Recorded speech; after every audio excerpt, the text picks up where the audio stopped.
Welcome to the Coin Bureau Weekly Crypto Review. Here are this week's top headlines in the crypto news. NFT hype reaches all-time highs. Immutable images of apes, rocks, and yachts are selling for millions. Could this be a bubble that's ready to burst? Coinbase's Polygon plans. Native transactions to and from Ethereum's leading Layer 2 solutions are set to go live on one of the world's largest cryptocurrency exchanges. What it means for the MATIC token.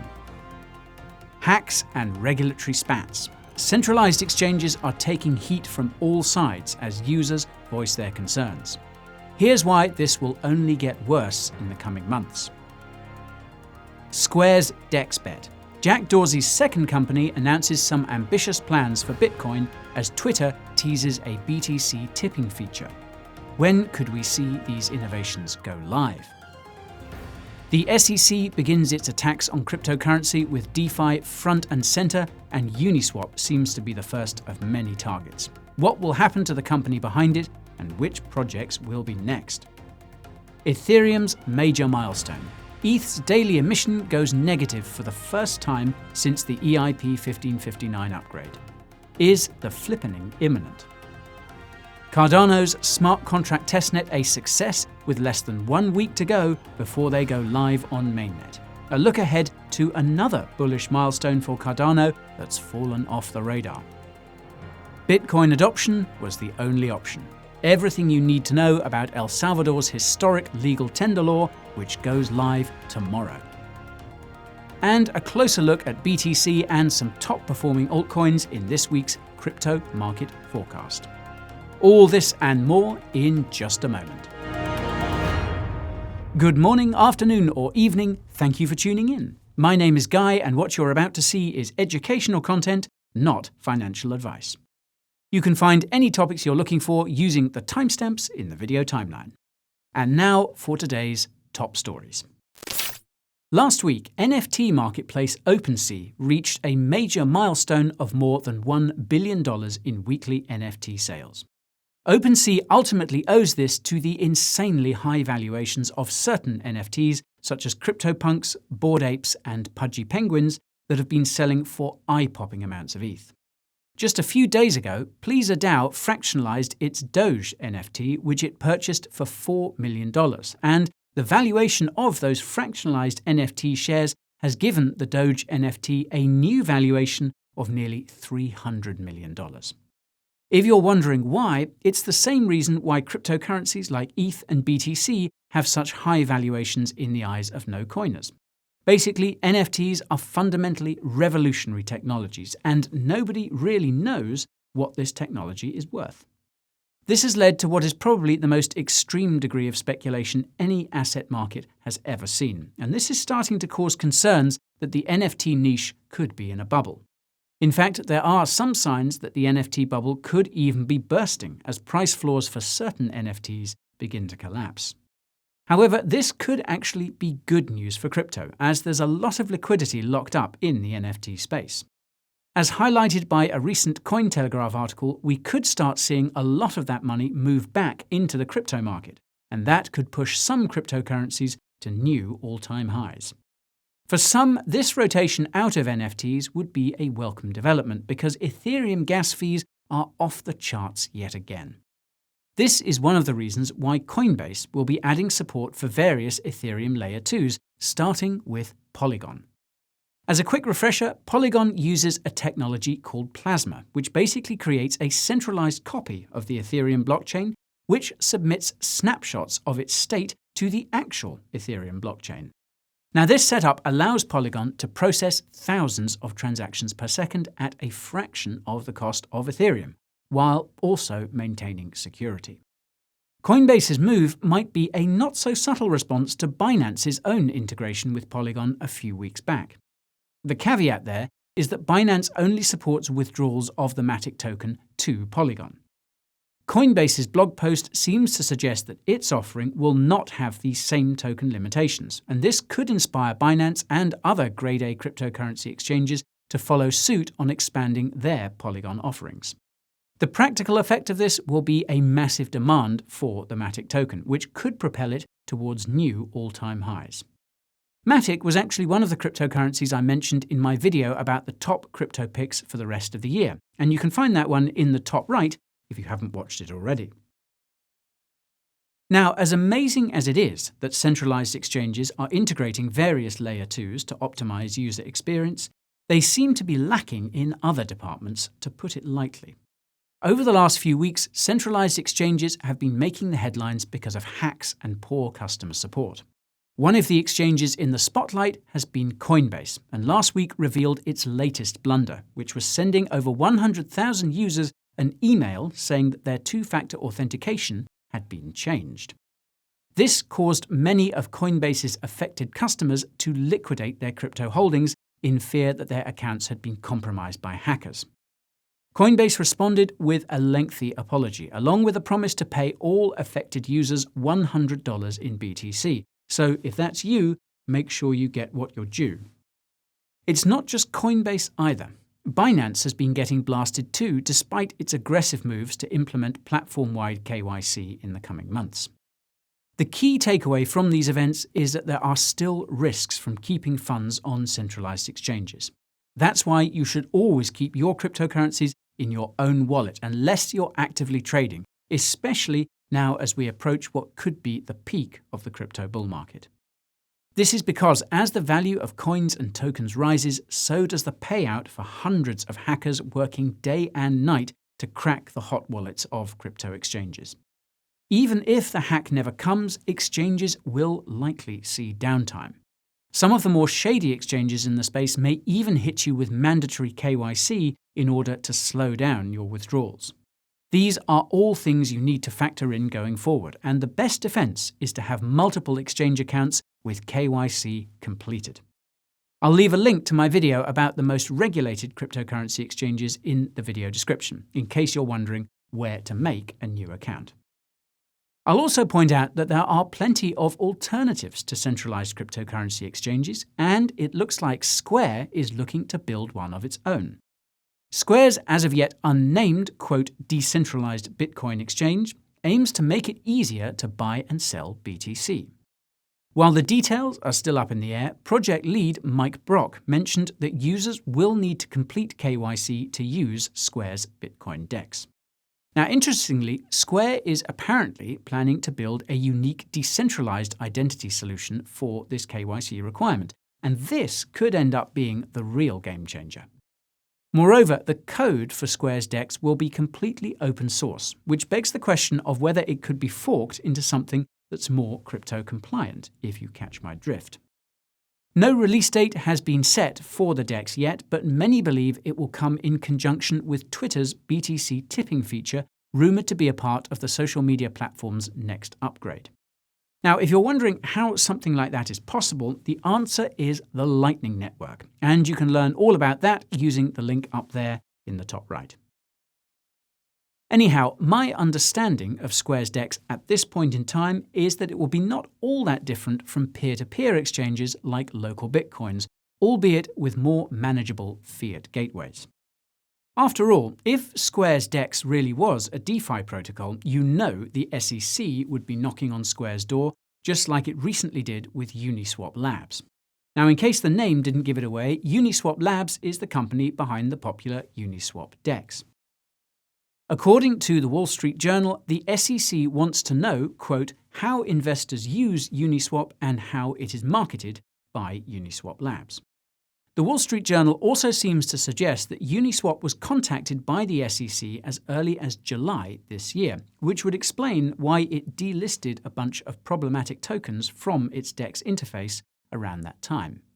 Now, to clarify, although Uniswap the protocol is decentralized, the website you use to access it is very centralized, as is the interface itself. Even so, Uniswap's move to delist tokens was questioned by Uni token holders, who are supposed to have governance over these sorts of things. What was even more questionable was the deleted Uniswap presentation at an Ethereum conference around that time, which suggested Uniswap was considering KYC for the centralized portion of its platform. It's not entirely clear what actions the SEC will take against Uniswap, assuming it takes any action at all. My personal prediction is that we will see some sort of settlement between Uniswap and the SEC, and possibly even a KYC requirement on the current Uniswap interface. While this could be very damaging for Uniswap, that void would be quickly filled by other, hopefully, more decentralized exchanges such as SushiSwap, as has happened in the past. I should also note that in that same Wall Street Journal article, the authors said that the SEC had, quote, sent letters to multiple startups seeking information about platforms they built that allow traders to make money by lending out their cryptocurrency holdings. Now, I don't know about you, but it's not too hard for me to guess who else could have got those letters. Especially those lending platform builders based in the US, like Compound Labs. Now, that's just speculation on my part. Then again, it's worth pointing out that the SEC's regulatory reach is certainly not limited to the United States, and this means you need to be extra alert if you're holding any DeFi tokens. Until the SEC does get to live out its crypto-killing dream, however, the good times in DeFi will continue to roll, and that means ever more network activity for Ethereum, which hosts the top DeFi protocols. Now, Ethereum saw its first deflationary day ever since EIP 1559 went live less than a month ago. The cause of this deflation was likely a combination of NFTs and DeFi, as well as the slew of metaverse worlds like Decentraland, The Sandbox, and Axie Infinity, which have all seen an uptick in user adoption. Besides burns, Ethereum posted another big bullish milestone last week when the ETH balances on exchanges reached their lowest levels in over 3 years. As some of you will know, low ETH balance on exchanges means order books are thin, i.e. it takes less money to push the price of ETH up or down.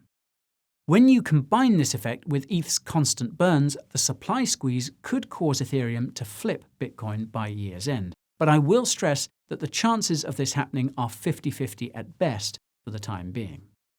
I say this because there are other Ethereum competitors that are attracting massive amounts of capital, and at the top of this list we have none other than Cardano. As I mentioned in last week's crypto review, one of the big events to look out for, if you hold ADA, was the successful launch of Cardano's smart contract testnet, which happened last Wednesday. This means that it's full steam ahead for the Cardano smart contracts mainnet on Sunday, September the 12th, and ADA pumped up to $3, just as I had predicted. A good day for my portfolio, to say the least. There's no telling what could happen to ADA between now and then, but it's safe to say that we have yet to see the peak of the hype around this major milestone. Case in point, an AMM DEX launching on Cardano called SundaySwap already has over 120,000 Twitter followers.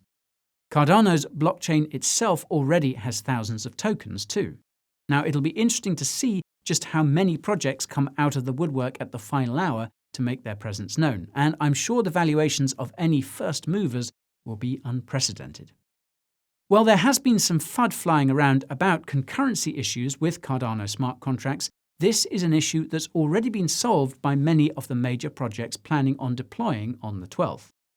Some have rightfully pointed out that this added technical hurdle will keep low-quality projects at bay, since they won't be able to fork a popular DeFi protocol from Ethereum and deploy it on Cardano.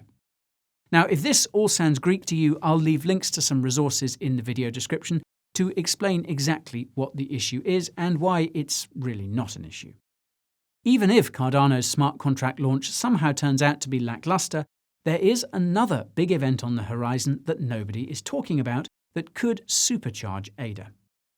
This is the Cardano Summit, which will be taking place on September 25th and 26th, and Cardano founder Charles Hoskinson recently hinted that there will be some big reveals at this event. My bets are on another big partnership with a foreign government, possibly a partnership between Emergo and the Philippines, given that Charles revealed they were in talks in an AMA a few weeks back.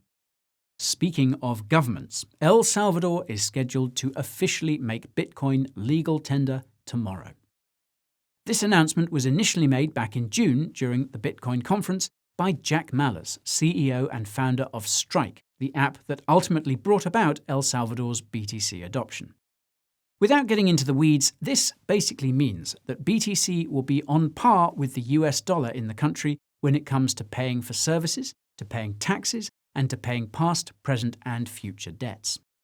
Many believe that this change will take BTC to all-time highs because of all the BTC buys that will begin in less than 24 hours. And while this is not guaranteed, it is very possible. This is because one of those buyers will be the El Salvadoran government itself, and it looks like it'll be buying $150 million of BTC at the very least. Although there has been some controversy about El Salvador's Bitcoin law from both within and outside of the country, most of these criticisms seem to be baseless, and others are clearly motivated by malicious intentions. Now, I'll be taking a closer look at what exactly El Salvador's Bitcoin adoption means later this week, so all I'll say for now is that we are about to begin what may be the most significant monetary experiment in the history of mankind. If it goes well, you can bet that other countries will follow suit, and I happen to have a video about the potential runner-ups, which you can find up there in the top right. Turning to the market, we can see that Bitcoin is looking strong, with BTC hovering around the 50k level. While there is still a bearish divergence on the daily RSI, zooming out tells a slightly different story. From where I'm standing, I think we could see a move to the 58 to 59k level later this week, and the fundamentals are in our favor. Institutional money continues to pour into BTC as exchange holds of BTC continue to head to long-term lows.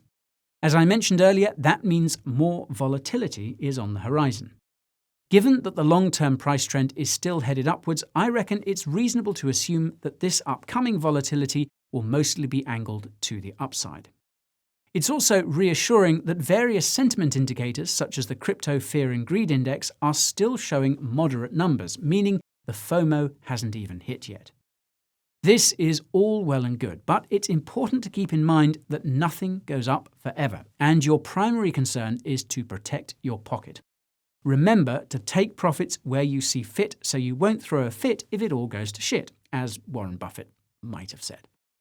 Now, this week's winners are Phantom, Rivain, IOTA, Solana, and Quant Network.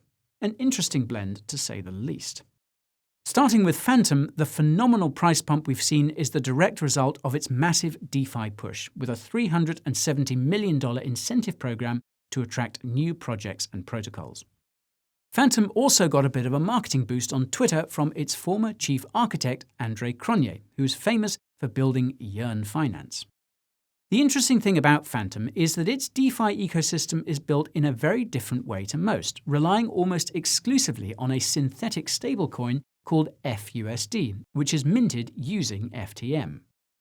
This is quite significant since it could save Phantom's DeFi ecosystem from the same regulatory scrutiny as other, less decentralized projects and protocols. In any case, FTM has successfully pushed past its previous all-time high, and though it does look a tad overheated for the time being, be on the lookout for a price pattern which looks like this. Regarding Rivain, there's really not much I can say, as I've mentioned many times before that this project is one that warrants extreme caution. If you're wondering why, look no further than Rivain's social media following, the Rev token's exchange support, and most importantly, its price history. It's a different story for IOTA, however, which is pumping on the news that the IOTA Foundation will be helping the European Union with its blockchain strategy. This has sent IOTA on a gravity-defying trip to the stratosphere, though this trip has been clearly cut short. As you can see in IOTA's recent history, it hung around that $2 range for quite some time back in April and May, and this means there were probably many people who bought in around that time.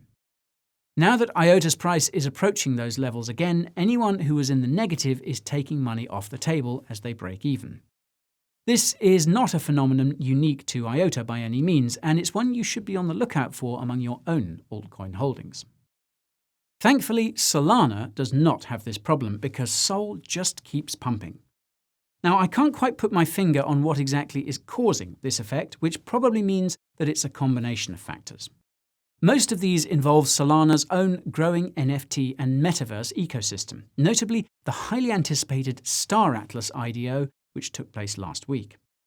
Sol seems to be slowly printing yet another topless P pattern that precedes another pump, and when you compare Solana's market cap to its adoption rate, I reckon there's still room for another pump or two. I'll be doing an in-depth tutorial on how to access Solana's booming ecosystem later this week, so be sure to stay tuned for that. Finally, we have Quant Network, which is exhibiting another factor that you should get used to, and that's certain coins and tokens pumping far beyond what you expected for no apparent reason. Now, to be fair, QNT does have demand coming from its use case as a payment method for Quant Network's Overledger protocol, which allows institutions to create multi-chain apps, or MAPs, using various cryptocurrency blockchains. Last I checked, though, Quant Network's Overledger is closed source, meaning nobody really knows how it works or if it works at all. Now, that said, given that QNT is trading on Coinbase, I reckon it's safe to say it's working pretty damn well. In terms of how high QNT could go, I really don't know, but I will say that its market cap is starting to place Quant Network among more powerful cryptocurrency projects that it may or may not surpass. I promise I'll do a Quant Network update soon, but for now you'll have to make do with my first video about the project from 9 months ago, which you can find in the usual spot. That's right, top right. And that's all for today's Coin Bureau Weekly Crypto Review. If you enjoyed it, you know what to do. Hit that like button, subscribe button, and bell icon too. If you want more of me, head on over to Twitter, TikTok, and Instagram to get a sneak peek behind the scenes. If you join my Telegram channel, you'll get the daily crypto updates you crave, and signing up for my weekly newsletter is a great way to get the tools, tips, and tricks you need to get paid. And of course, you can support the channel by heading over to the Coin Bureau merch store and picking up a t-shirt or hoodie, or both. Links to all these resources are in the description. Thank you so much for watching, and I'll see you all in next week's episode.